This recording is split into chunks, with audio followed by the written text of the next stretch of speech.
God is this energy that essentially says yes to everything.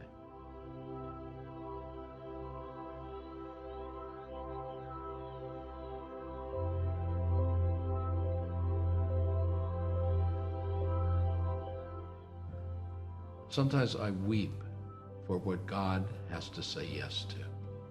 Because when we get caught in our little selves, and when we start struggling and fighting against each other and demonizing each other and killing each other, God says yes, because that energy is always saying yes. That's the unconditionality of it.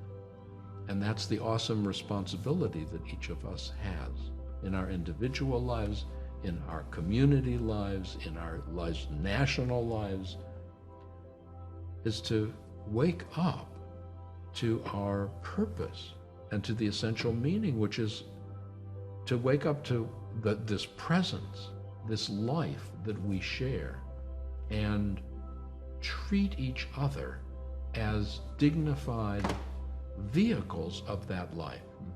It's not just a nice thing. It's really a matter of our survival. So I have a choice of uplifting or of squashing down, of loving or of fighting. And which am I going to do? I've heard both my brothers say, Ted and Don, they both said that the problems of the world are so huge, whether it's religion or politics or tribalism, that no one nation, no one religion, no one culture can resolve that. It does require, and it is imperative, that people from different religions, different cultures, they get together and collaborate. If we start talking to each other as human beings, sharing our experiences, sharing the things that help us open our hearts, sharing the things that we're afraid of, sharing our challenges, sharing our celebrations, we enter into a whole other world where then sharing our commonalities, sharing our differences makes a different kind of sense, and where the groundwork is laid for a relationship which will not dissolve under the pressure of world events or of crisis.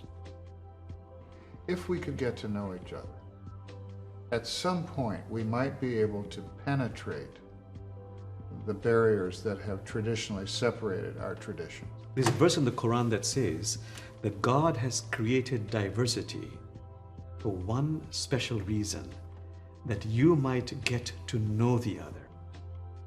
We are called to awaken beyond the trance of our distrusts, our suspicions, our polarizations, and open our hearts to ourselves and to each other.